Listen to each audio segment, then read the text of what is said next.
चरण को करूं सप्रेम प्रणाम।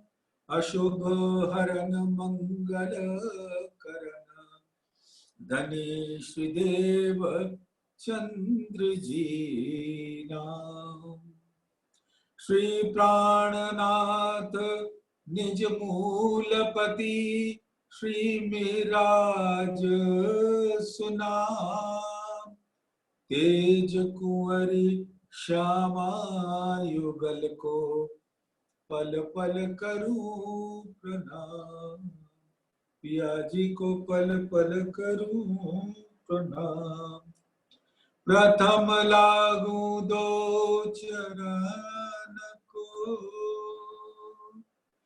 धनिये न छुड़ायो खिन। लाख तली लालेड़िया मेरे जीव के यही जीवन। इन पांव तले पड़ी रहूं। धनी नजर खोलो बातू पलना वालो निर्कुनेत्रे। मेरे जीव के यही जीवन। मेरे जीव के यही जीवन। परम आदरणीय सुंदर साथ जी मूल मिलावा में विराजमान आप सभी के मूल तनों के चरणों में कोटान कोट प्रणाम।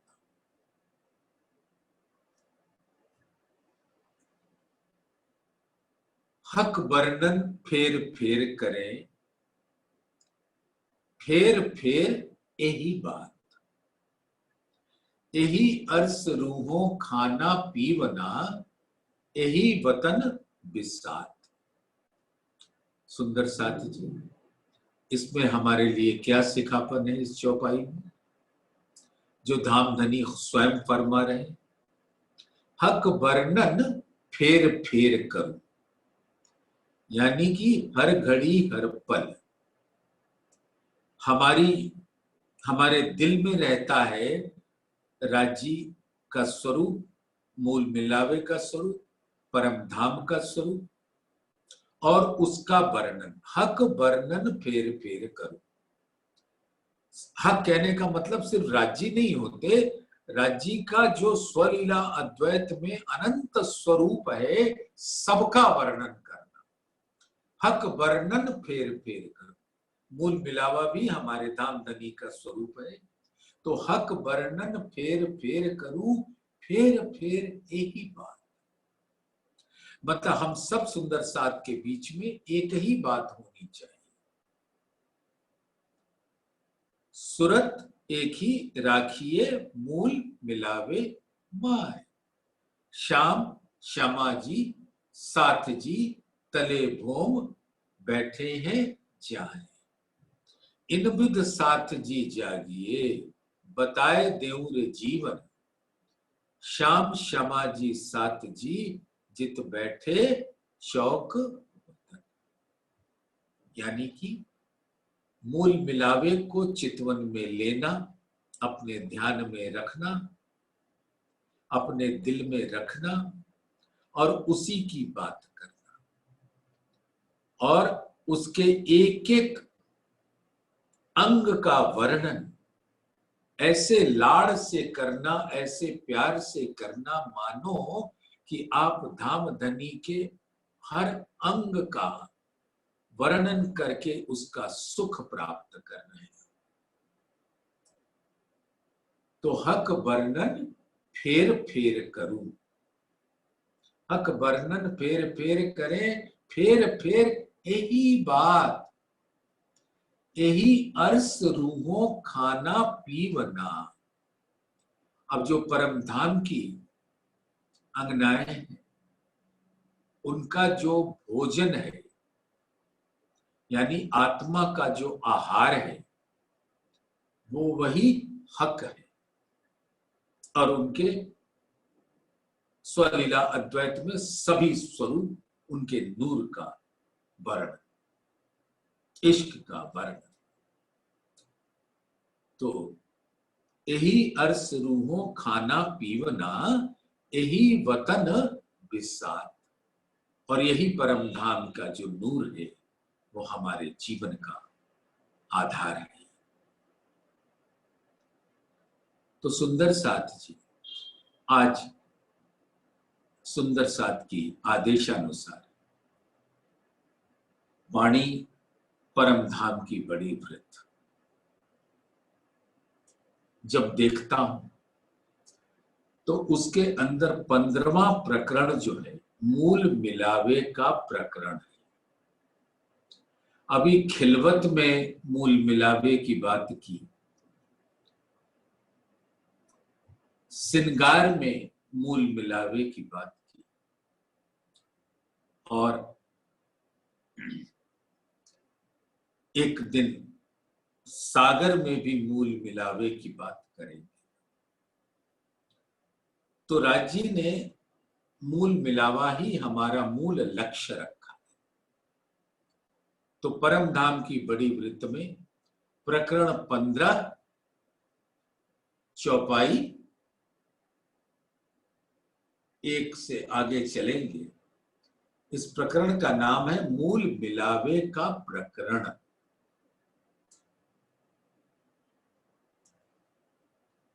तो सुंदर साथ जी 14वें प्रकरण का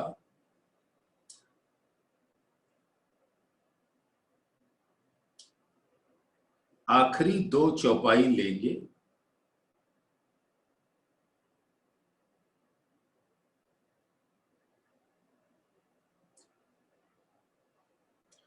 ये तो स्वरूप इसक के भोम बिछौने इसक, वस्त्र भूखन इसक के हक दिल के माफक। ये 14वें प्रकरण की 51 नंबर की चौपाई है। और अब तो आप सभी सुंदर साथ इतना इसमें डूब चुके हो कि आपको अब पता है कि मूल में हक का दिल ही लीला करता है, जिसको हम मारिफत की संज्ञा देते हैं, यानी परम सत्य। हर बातों का मूल, उस अद्वैत का भी मूल राज्य का दिल है, पर ब्रह्म अक्षरातीत का दिल है। और उस दिल का ही सब प्रकट स्वरूप है। तो चाहे वस्त्र हो चाहे आभूषण, सब राज्य के दिल का प्रकट रूप है। और क्योंकि दिल ही रूह कहलाती है, और रूह यानी आत्मा, तो ये जितने भोम बिछौने वस्त्र भूखन सब राज्य के दिल के माफक है, रूह है, आत्मा है। श्री महामत कहे ए मोमिनो, ए बीतक तुम्हारा सुख। कौन सी बीतक? ये स्वलीला अद्वैत हमारी बीतक है। परम धाम अर्श की हकीकत हमारी बीतक है।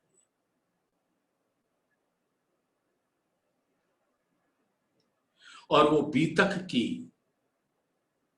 बीतक का जो सृजन है, प्रकटीकरण है, वो मारिफत है, राज्य का दिल है। तो हमें तो रूप भी चाहिए, स्वरूप भी चाहिए, हकीकत भी चाहिए, मारिफत भी चाहिए। आशिक अपने शौक को, सुंदर साथ बहुत प्यार से, आशिक अपने शौक को, शौक माने शौक, आशिक अपने शौक को विध विध सुख चहे, विध विध रूप स्वरूप के नई नई लज्जत लहे। यानी आशिक के दिल में एक ही भाव रहता है कि वो रूप और स्वरूप, हकीकत और मार्फत दोनों के नई नई लज्जत लहे। हर घड़ी हर पल उसके हर रंग को देखे, हर किरण को देखे, हर तरंग को देखे, हर लहर को देखे और उस लहर के द्वारा रस पीते पीते धामधनी के परम सत्य मूल अद्वैत उनके दिल में प्रवेश कर जाए। तो कहते हैं श्री महामत कहे ए मोमिनो ए बीतक तुम्हारा सुख, यानी परम धाम की जो स्वलीला अद्वैत है हकीकत में यही तुम्हारा सुख है। सुख कहीं और ढूंढने जाओगे तो गिर पड़ोगे। तो वो सुख राज्य के दिल का जो सुख है वो दिल के प्रकट रूप हक हादी अर्स मोमिन में मिलता है। तो यही बीतक तुम्हारा सुख है। छोड़ो सुपन स्वाद को, देखो नूर जमाल का मुख। तो इस माया के ब्रह्मांड में जो स्वप्न की नगरी है, इस माया के स्वाद को छोड़ दो, यानी कि जीव, उसके गुण अंग इंद्रिय, उसके मन के अंदर विराजमान माया के प्रलोभन, जो मूलतः एक विकार का स्वरूप है, उसको तज देना है। इस संसार के अंदर जो माया का एक बृहद रूप है, उसके अंदर क्या भरा है? प्रलोभन, हमें आत्मा को भटकाने वाला। वो कहानी तो आपको याद ही होगी धामधनी के हुक्म से, कि जब इब्लीस ने सिजदा नहीं किया तो उसको हुक्म हुआ कि तुम जन्नत से बाहर जाओगे। तो इब्लीस ने फरमाया था कि हुजूर, मैंने इस पूरे कायनात का 2 उंगुल जगह भी ना छोड़ी थी जहां मैंने सिजदा ना किया। आपके चरणों में आपका ही स्वरूप देखते हुए कोई जगह ऐसी नहीं छोड़ी जहां मैंने हृदय से नमन ना किया। और आज जब आप हमको इस जन्नत से बाहर कर रहे हैं तो ये भी मेरे सिर आंखों पर। लेकिन धनी एक बात तो बता दीजिए कि जन्नत में मैं रहता हूं, यहां से निकलने के बाद जाऊंगा कहां, कहां रहूंगा? तो धामधनी ने कहा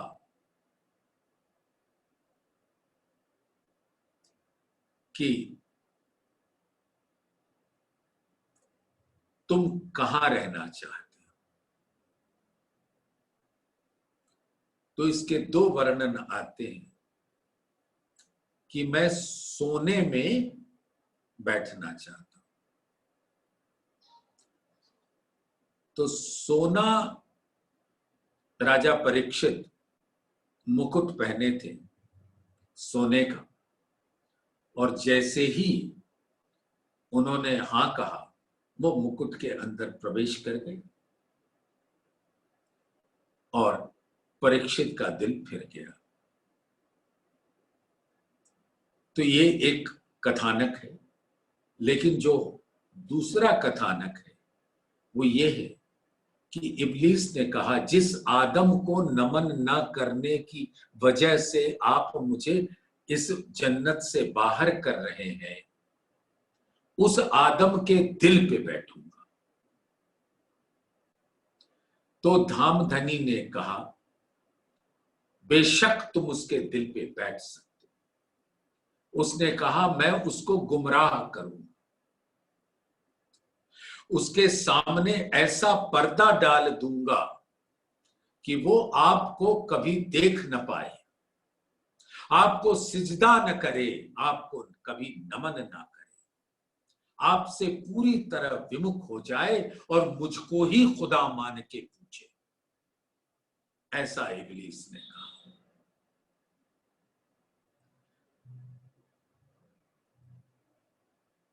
तो परब्रह्म का हुक्म हुआ कि तुम जाओ, आदम के दिल पे बैठ सकते हो, लेकिन वो उस आदम का तुम कुछ नहीं बिगाड़ सकोगे जो मेरी याद में रहेगा। उसको मैं अपनी कबाए के तले रखूंगा और तुम उसका कुछ नहीं बिगाड़ सकते। तो सुंदर साथ जी, यही विवरण आता है कि जीव सृष्टि माया के सुखों को प्राप्त करने के लिए न जाने कहां कहां भटकता रहता है, और जहां चमत्कार की आशा होती है उसी को वो परब्रह्म का स्वरूप मान लेता है। चाहे वो आग हो, चाहे पानी हो, चाहे पत्थर हो, चाहे गोबर हो, चाहे पेड़ हो, पौधे हो। लेकिन जो ब्रह्म सृष्टियां हैं वो अपनी राह पर चलती हैं। तो इब्लीस ब्रह्म सृष्टियों के दिल पे नहीं बैठ पाता, और जो ब्रह्म सृष्टियों का जीव है उसके दिल पे भी उसका हुक्म नहीं चलता, क्योंकि धामधनी का हुक्म उन ब्रह्म सृष्टियों का स्वरूप बना होता है। तो कह रहे हैं, छोड़ो छोड़ो सुपन स्वाद, ये जो माया के स्वाद हैं इसको अब पूरी तरह से भूल जाओ। देखो नूर जमाल का मुख, यानी अपने परब्रह्म के नूरी मुखारविंद की शोभा को ग्रहण करो। अब इस मुख नूर जमाल का जो सुख है, सुंदर साथ, जब हम अपनी चितवन के द्वारा मूल मिलावे में अपनी सुरता ले जाते हैं, तो धामधनी के नक्शे चरण से लेकर मुखारविंद उस शोभा को हम ग्रहण करते हैं। और बेर बेर हक वर्णन फेर फेर करूं, फेर फेर यही बात। धामधनी के सुंदर गौर उज्जवल गहरी लालक लिए हुए मुखारविंद की शोभा को ग्रहण करने के लिए धामधनी ने खुद आदेश दिया हुआ है कि कैसा वो गौर उज्जवल गहरी लालक लिए हुए मुख चौक है, सुंदर हरवती लाल लाल अधर, सुंदर नासिका, नासिका में लटकता हुआ बेसर पे लाल मोती लटक रहे, और वो लाल का माणिक का रंग दंत श्वेत उज्जवल दंत कमल पे पड़कर उसको लालिमा प्रदान करती है, मानो तंबोल का पीड़ा ग्रहण कर रहे।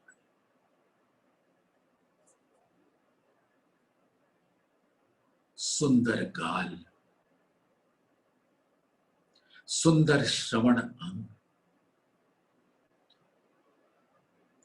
उसमें चार चार ऐंठन वाली स्वर्ण की बालियां जिस पे लाल मोती लटकती हुई सुंदर गालों पे छाई पड़ती है।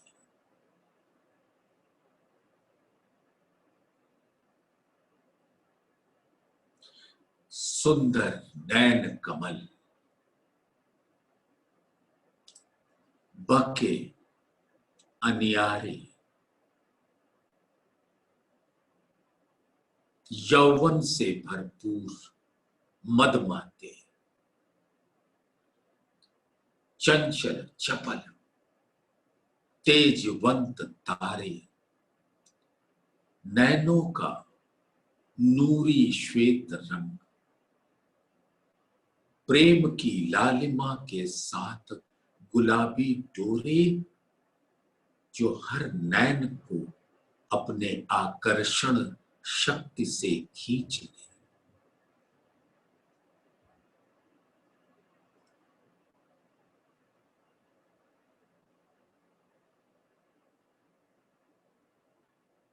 जब खैचे भर कसीस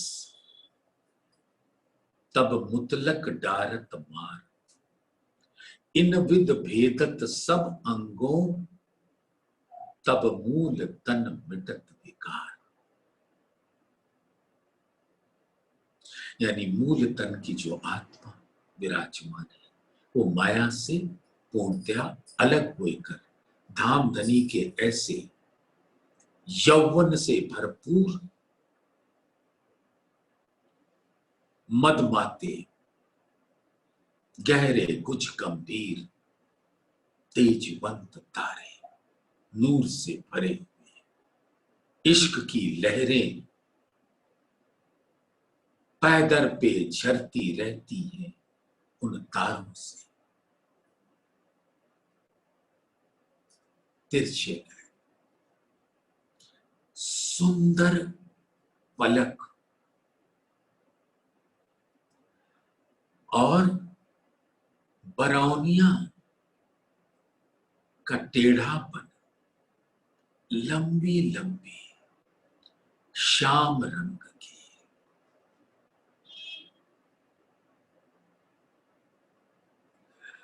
और जब ये पलक आधे खुलते हैं तो उस यौवन का मद दूना हो जाता है, यानी अनंत गुना हो जाता है। नैनों के ऊपर सुंदर भौहें श्याम रंग की, अनियारी तिरछी, दोनों नैनों के ऊपर ये भौहें और भौहों के बीच में सुंदर भ्रिकुटी,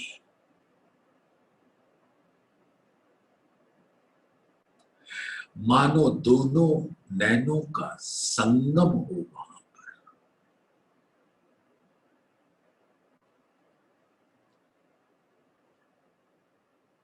और ऊपर नीलवन, गौर उज्जवल गहरी लालक लिए हुए, माथे पर लाल बिंदा, चारों तरफ सुनहरी करकरी, मानो राज्य के दिल के अंदर 12,000 ब्रह्म सृष्टियां विराजमान है। सुंदर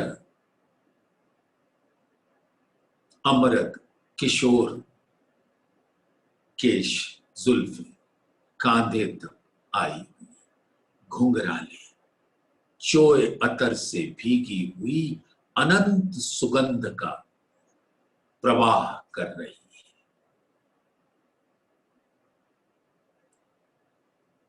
और उसके ऊपर सुंदर अनंत रंगों से सुसज्जित सारंगी नुमा पाग, पाग के अंदर परम धाम का वो अनंत स्वरूप विराजमान है। पाग देखा यानी परम धाम देखा।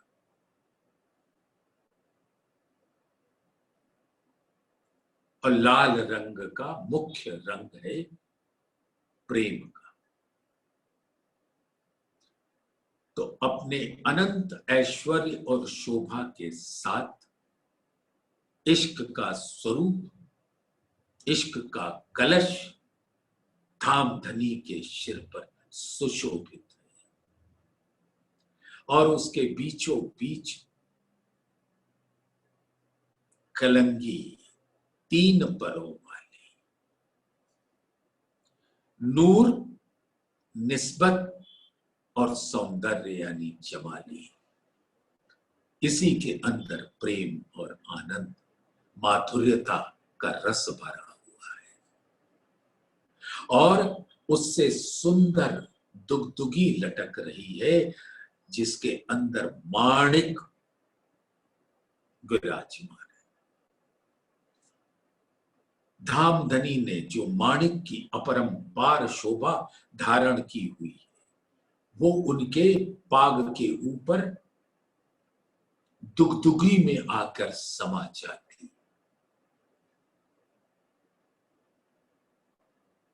ऐसे सुंदर मुखार बिंद को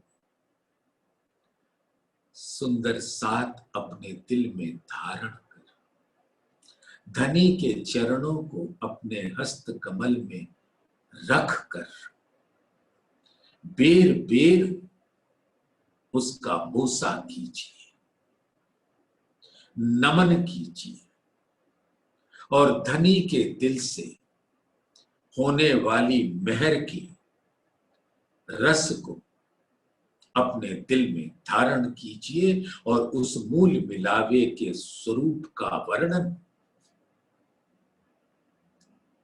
श्री लालदास जी द्वारा कृत महामती के खिताब से सुसज्जित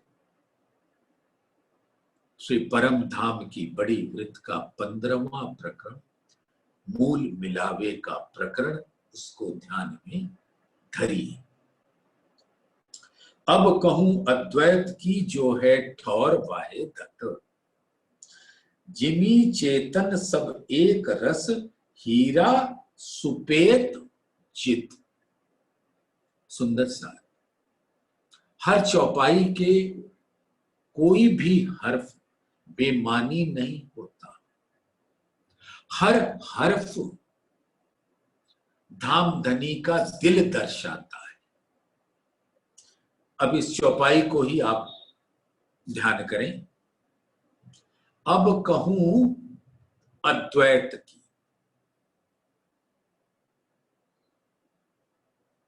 अद्वैत यानी परम धाम, अद्वैत का स्वरूप है और वहां की लीला उसी अद्वैत का स्वलीला अद्वैत है और इस अद्वैत का मूल है राज्य का दिल। तो अद्वैत और स्वलीला अद्वैत हकीकत अर्श की और मूल अद्वैत मारिफत राज्य का दिल, जहां से ये स्वलीला अद्वैत प्रकट होता है अपने अनंत आकारों के साथ। वो सब धामधनी के दिल का इश्कमयी नूरमयी रंग। तो अब कहूं अद्वैत की जो है ठौर वाहिदत, यानी परम धाम के जर्रे जर्रे में या पहाड़ या तिनका सब वहदत का स्वरूप है। जो कछु चीज अर्स में सो सब वाहिदत माने, सब राज्य के दिल का स्वरूप। जरा एक वाहिदत बिना सो तो कछुए नाहे। अब ये वाणी जानते हैं आप कहां से सुन रहे हैं? इसका प्रारंभ ही नूर जमाल के मुख को देखकर हुआ था। देखो नूर जमाल का मुख। तो धामधनी ने मेहर से अपने चरण हमारे हस्त कमल में रख दिए और हृदय के नैनों को अपने मुखार बिंद पर टिका दिया और उस मुखार बिंद में जो रसना है उस रसना से उतरे हुए ये हर्फ है जो आप और हम मूल मिलावे में सुन रहे हैं। जिमी चेतन सब एक रस, सब में क्या है? जिमी चेतन है, चेतन क्योंकि राज्य के सब तन है, और राजी का तन चेतन है, नूरी है। तो सारे तन राजी के नूर तन है। तो चाहे वो जिमी है, चाहे आसमान है, सब चेतन है। पहाड़ है, तिनका है, सब चेतन है। और चेतन है क्योंकि सबके अंदर राज्य का दिल है, और दिल ही रूह है, और रूह ही आत्मा है। जिमी चेतन सब एक रस, सबके अंदर क्या है? एक रस, नूरमयी इश्क का रस सबके अंदर समान रूप से लहराती है। हीरा सुपेत जित, ये परम धाम एक हीरा का कहा जाता है। सुंदर साथ शायद आपको पता होगा, हमें उम्मीद है आप उस हीरा को पहचानते, जानते हैं वो हीरा क्या है? राज्य का दिल वो हीरा है, और राज्य का दिल ही नूर है। और नूर का रंग कैसा होता है? प्रधान रंग श्वेत होता है, और उसके अंदर अनंत रंग समाये होते हैं। तो वो अनंत परम धाम नूर का है, जिसका रंग श्वेत होने के साथ साथ उसके अंदर धनी के इश्क के अनंत रंग की लहरें, किरणें, तरंगे बहती हैं। तो जिधर देखो उधर रंग ही रंग।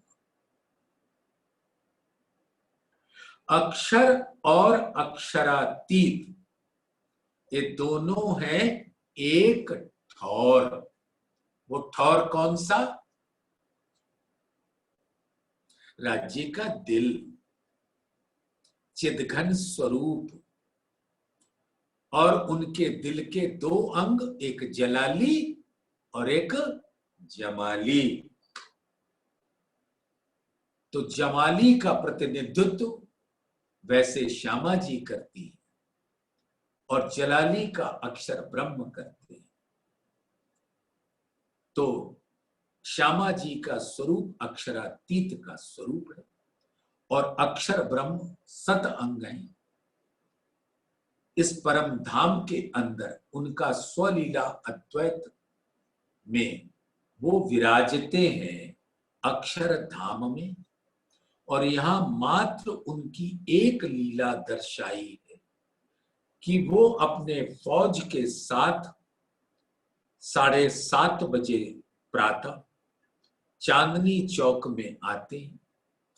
धाम धनी हल्का सा अपना मुख दाहिनी ओर करके अपने नैनों से इश्क का खुराक अक्षर ब्रह्म को पिलाते हैं, और उनकी फौज को पिलाते हैं। और इसको ग्रहण करके अक्षर ब्रह्म जो केल के पुल से आए थे, अब बट पुल से होते हुए अक्षरधाम में जाकर विराजमान होते हैं, और उनकी 24 घंटे का खुराक मिल चुका होता है। और उन्होंने ये कब धारण किया? बस एक नजर पर, और वो भी अनंत होता है। और श्यामा जी और रूहें जो उनके आनंद अंग हैं, आत्म दुल्हन है, वो उनके नैनों से 24 घंटा उस रस को पीती रहती है। यानी उनकी खुराक हर घड़ी हर पल मिलती रहती है। सुंदर साथ एक बात विचारें, आज की चर्चा के पहले ही मैंने श्रृंगार ग्रंथ उस चौपाई का वर्णन किया था। हक वर्णन फेर फेर करें, फेर फेर यही बात, यही अर्स रूहों खाना पीवना, यही वतन विसात। तो परम धाम में सब रूहों का क्या है खाना पीना? यही इश्क राज्य के नैनों से। तो यहां पर आत्माओं का खाना पीना क्या होगा सुंदर सा? वही होना चाहिए जो पर आत्म का भोजन है। यही अर्थ रूहों खाना पीवना की हक वर्णन फेर फेर करे, फेर फेर यही बात और दूजा कोई बात नहीं, क्योंकि दूजा तो कोई है नहीं। तो अक्षर और अक्षरातीत ये दोनों है एक ठौर। तो स्वलीला अद्वैत में अक्षर ब्रह्म अक्षर धाम में विराजते हैं, और अन्यथा तो वो उनके दिल के ही सतअंग है। एक जिमी अद्वैत की इत द्वैत न पाइए और। तो एक जिमी अद्वैत की क्या है सुंदर साथ? वो राज्य का दिल एक जिमी। जिमी को कई जगह राज्य ने बड़े प्यार से वर्णन किया है कि वो मेरा दिल है और मेरी ब्रह्मात्माओं का भी दिल है और इंद्रावती का दिल भी। खासी जान खेड़ी जिमी जल सींचिया खसम, बोया बीज वतन का सो उपजत अंग, सो उग्या वाही रसम। जब इंद्रावती जी मेहरराज ठाकुर के तन में विराजमान 12 वर्ष की स्तन की अवस्था अपने बड़े भाई के साथ गोवर्धन ठाकुर के साथ उनकी आदेश से जब उनका दर्शन पाती है धनी देवचंद्र जी का, धनी देवचंद्र जी के दोनों नैनों जो आवेश स्वरूप के नैन हैं, उन्होंने अपनी प्यारी धाम की आत्मा को पहचान लिया और उस आत्मा के खासी खासी जान खेड़ी जिमी, उसके दिल को पे मीठे मीठे वचन रूपी हल चलाया। खासी जान खेड़ी जिमी जल सींचिया खसम। राज्य ने इंद्रावत श्यामा जी के दिल में विराजमान इश्क का जल से उसको सींचा, जल सींचिया खसम, बोया बीज वतन का, यानी वो निस्बत का बीज उनके दिल में डाल दिया। बोया बीज वतन का, सो ये निस्बत का जो अंकुर फूटा वो ब्रह्मवाणी के रूप में फूटा। वो निस्बत से प्रकट हुआ हुक्म के द्वारा और निस्बतियों के लिए हुआ। तो एक जिमी अद्वैत की राज्य का दिल, तो रूहों का भी दिल राज्य का ही दिल है। इत द्वैत न पाइए और। तो द्वैत का संसार तो यहां है जो हुक्म ने रचा है, लेकिन परम धाम एक जिमी अद्वैत की। ये दोनों स्वरूप एक हैं, लीला होत विध दोए। अब तो आप सुंदर साथ इस बात को कितनी अच्छी तरह से जानते हैं कि सत्य की लीला अलग और आनंद की लीला अलग। सुंदर साथ उनको अक्षरातीत क्यों कहते हैं? अक्षर के लीला से परे अक्षरातीत की इश्क की लीला है। अक्षर की लीला ऐश्वर्य सत्तात्मक है, वो सत्य है, लेकिन परम सत्य परम धाम की लीला है, जहां आनंद ही आनंद की वर्षा होती है। ये दोनों स्वरूप एक हैं, लीला होत विध दोए, अखंड आनंद सत चित बाल लीला किशोर सोए। तो अखंड आनंद सत चित, चित यानी राज्य का चिदघन स्वरूप जो उनके हुक्म से प्रकट होता है, और आनंद यानी श्यामा जी और रूहें, और सत यानी अक्षर। अखंड आनंद सत चित बाल लीला किशोर सोए। परम धाम की अक्षरातीत की लीला किशोर है,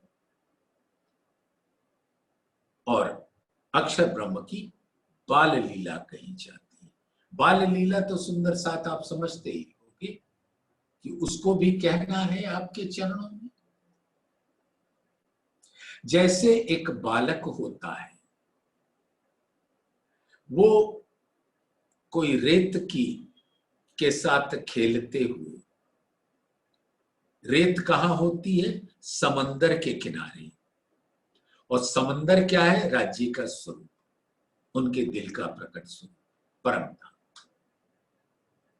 उसके किनारे बैठकर एक बालक उसकी रेती यानी अपने दिल के अंदर एक गढ़ता है, मानो एक महल बना रहा।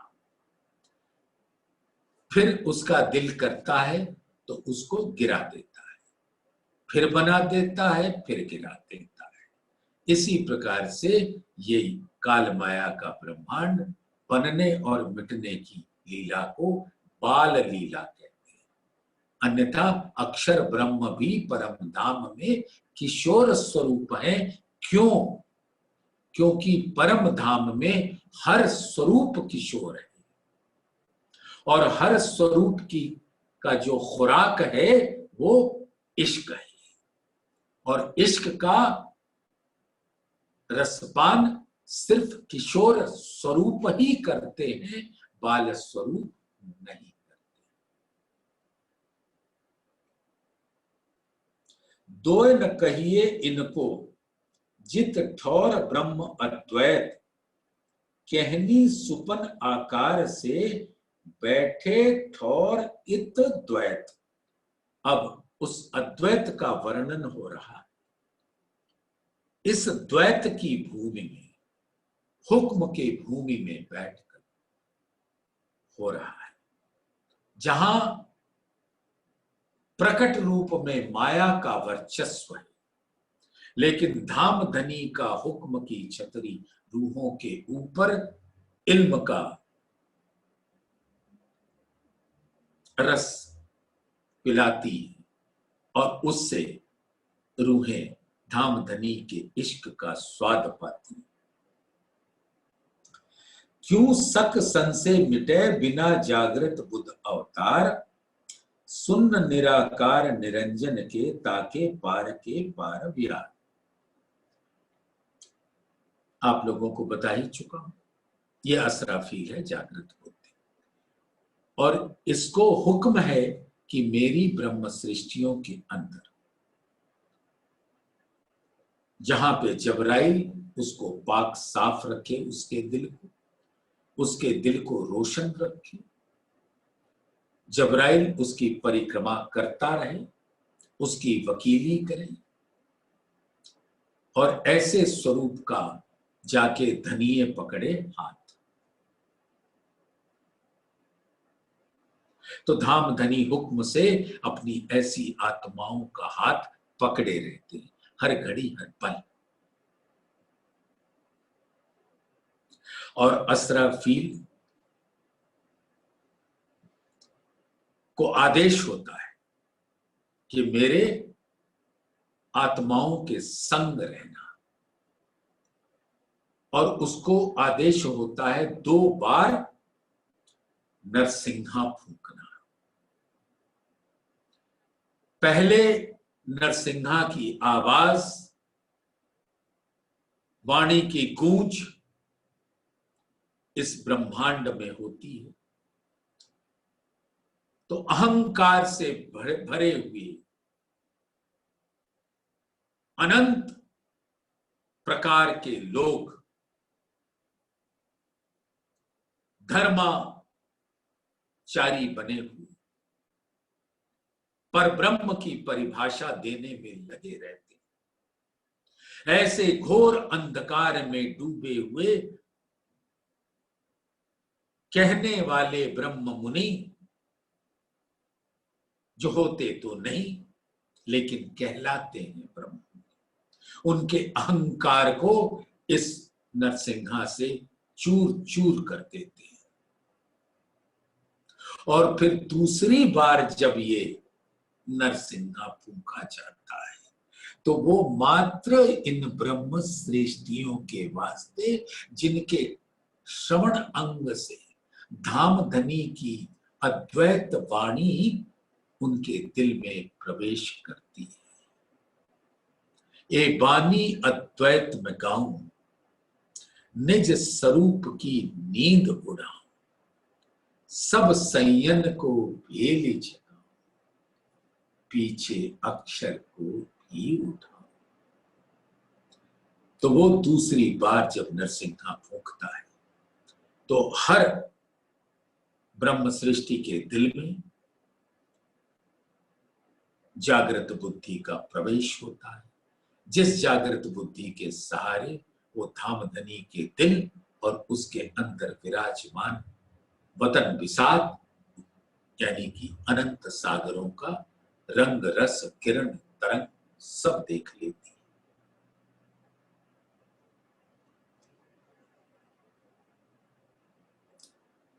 कहनी है तिन ठौर की, बिना ब्रह्म सृष्टि क्यों होए, त्रैगुण महाविष्णु पे ईश्वर इत गोते खात सब कोय।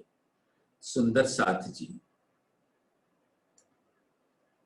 बातें करनी है धाम की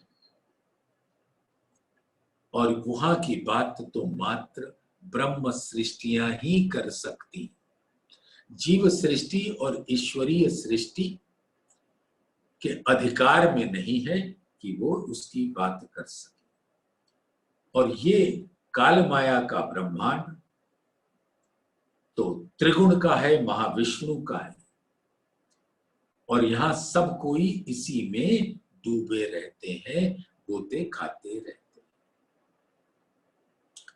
इन उपरांत और के नाम न लिए जाए, माया मोह अहंकार में सब द्वैत रहे उलझाए।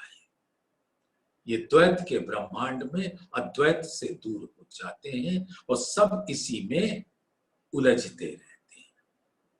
ये ऐसा भवसागर है माया का, जिसके भंवर में जब जीव फंसता है तो वो बस इस तरह से चक्कर खाता रहता है और माया के गर्त में, अज्ञान के अंधकार में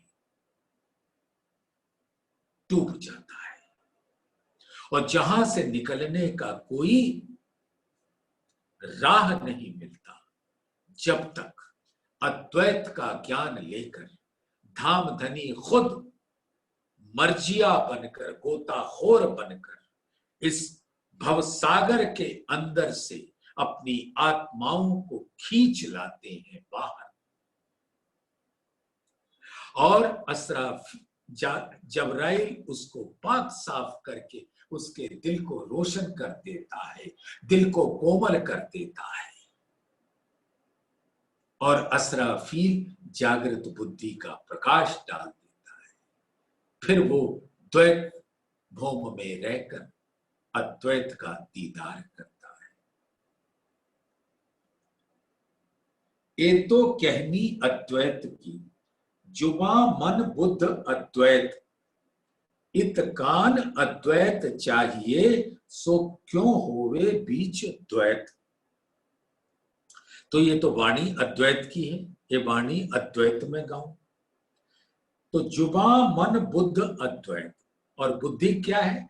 जागृत बुद्धि, धामधनी द्वारा दी हुई, और राज्य की रचना से ये उतरी है और हम सबके दिल में प्रवेश करती है। इत कान अद्वैत चाहिए, तो ये सुंदर सात आप परम धाम की बड़ी वृत्त की ही वाणी कहती है। कहना कहलावना हक हादी बिना न हो, कान भी हक दे वही तब सुन सके सोए। जो रूह होवे अर्स की सो सुनियो अर्स तन कान, अर्स अकले विचारियो मैं कहती हूं अर्स सुभान। तो अर्श के कान चाहिए। माया द्वैत के कान से द्वैत सुनाई देता है, अद्वैत के कान से अद्वैत सुनाई देता है। द्वैत के कान से जो रस आपको मिलता है वो होता विषैला है, विकारों से परिपूर्ण होता है, और वो मन के द्वारा धारण किया हुआ मस्तिष्क में पहुंचता है। और अद्वैत के कान के द्वारा धाम धनी के प्रेम की वाणी आत्माओं के दिल में पहुंचता है। तो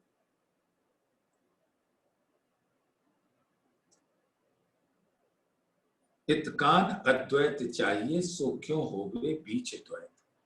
तो इस द्वैत में तो वो कान होता नहीं, लेकिन क्योंकि आत्माओं का प्रादुर्भाव यहाँ हुआ है, जो हुक्म लेकर आया है, इसलिए अद्वैत का कान जो उनका खजाना है उनको स्वतः ही मिल जाता है। एक कहने वाले और हैं, ये बातें जो कही जा रही हैं मूल मिलावे में राजी के मुखार बिंद से आप सुन सकते हो। ये वाणी का रस जब सुंदर साथ अपने आप को मूल मिलावे में पाए और जब धाम धनी के मुख से नाजिल होते हुए आप अपने श्रवण अंग से सुनेंगे तो उसका रस पूर्ण दया इश्क से भरा होगा। वहां ये द्वैत का मस्तिष्क और मन नहीं होगा। अद्वैत की कान होगी, अद्वैत का दिल होगा, अद्वैत की सुबह होगी, अद्वैत की अकल होगी।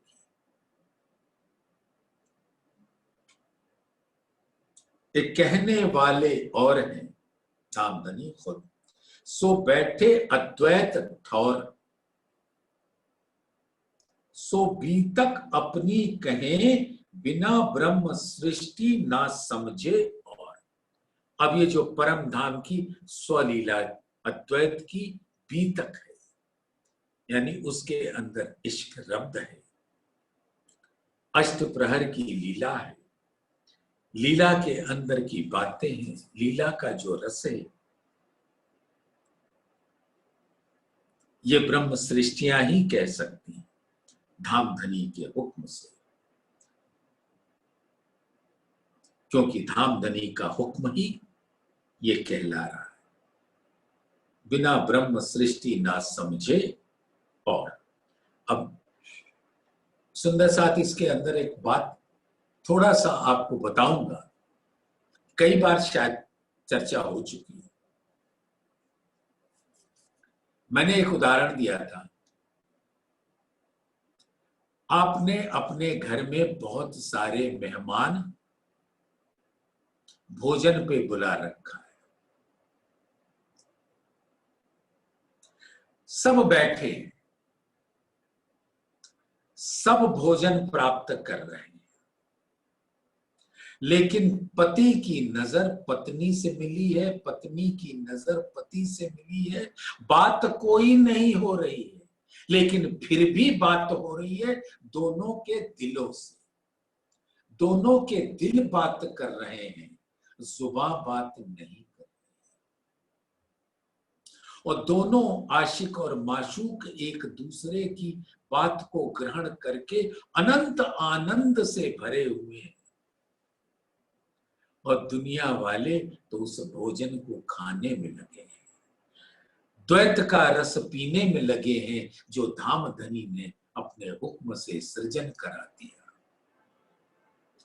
तो वो माया का भोजन प्राप्त कर रहे हैं, लेकिन इस माया के ब्रह्मांड में बैठकर आशिक और माशूक अपने दिलों में बैठे हैं, उस अद्वैत ठौर में बैठे। तो कहते हैं कि वो दिल ही आशिक माशूक का बीतक का बयान कर रहा है, धाम का, और बिना ब्रह्म सृष्टि ना समझे और किसी को समझ नहीं आएगा। ये सिर्फ आशिक और माशूक के मूक प्रेम की बातें। जब यह दुनिया पैदा नहीं मोह अहम त्रैगुण, ना सुन्न निराकार निरंजन, ना ईश्वर विष्णु महाविष्णु मन। ये तब की बात है जब ये दुनिया पैदा नहीं हुई, ना मोह था, ना त्रिगुण था, ना शून्य था, ना निराकार था, ना निरंजन था, ना ईश्वर था, ना विष्णु थे, ना महाविष्णु थे, ना ही उनका मन था। लेकिन सुंदर साथ आप सब जानते हैं, ये माया तो अनादिकाल से बनती है और मिटती है। अक्षर ब्रह्म स्वयं राज्य के सत अंग है, और ये बाल लीला स्वरूप अनादिकाल से बनता है, मिटता है। तो बनने मिटने की ये प्रक्रिया, तो ये दुनिया पैदा होती रहती है, और मोह भी रहता है, त्रैगुण भी रहता है, शून्य भी रहता है, निराकार भी रहता है, निरंजन भी रहता है, ईश्वर भी रहता है, विष्णु भी रहता है, महाविष्णु भी रहता है, उसका मन भी रहता है। मन यानी मोह सागर। तो ये क्यों कह रहे हैं धामधनी कि जब ये कुछ भी नहीं था, इसके मतलब ये है जब तक रूहों ने अक्षर ब्रह्म को देखा नहीं था और इस दुनिया की बातें धामधनी ने आत्माओं को बताया नहीं था, तो उनको नहीं पता था कि ये त्रैगुण महाविष्णु, विष्णु, ईश्वर, शून्य, निराकार, निरंजन, मूल प्रकृति, ये क्या है। तो यहां जो कहने का कि जब ये दुनिया पैदा तो होती थी, लेकिन ब्रह्म सृष्टियों को नहीं पता था, इसके बारे में धामधनी ने कभी उनको बताया नहीं था। ये उस समय की बात है जब इश्क रब्द प्यार से होता था। तब जिमी वाहे दत्त में हक हादी रूहें एक ठौर, तहां रबद इसक का रहत हमेशा जोर। तो हम इश्क रब्द में गर्क थे, तो अक्षर ब्रह्म कौन, उनकी क्या लीला, वो जाने अक्षर ब्रह्म। ब्रह्म सृष्टियों को क्या पता। तो पता कब चलेगा, जब धामधनी खुद बताएंगे। तो जो ये इश्क रब्द का जो लीला की है, तो उन्होंने उसकी महानता, या महानता तो छोटा शब्द है, उसकी अनंत विस्तार को बताने के लिए एक छोटा स्वरूप बना दिया। तो जब हमारी नजर इस छोटे पे पड़ गई, तब मैंने देखा कि वो अनंत तो मेरा स्वरूप है, ये मैं क्या देख रही हूं। तो धामधनी से बस एक ही चाहत है, मुझे अपने अनंत स्वरूप में पहुंचा दे। तो ये हमारी बीतक का हिस्सा है। तो सुंदर साथ मूल मिलावे का प्रकरण हम लोग चर्चा आज कर रहे हैं, और चौपाई नंबर 1 से लेके 11 तक हुआ है, और अब इसकी चर्चा धामधनी के आदेश से जैसा वो चाहें आगे कल करेंगे। सो बोलिए श्री प्राणनाथ प्यारे की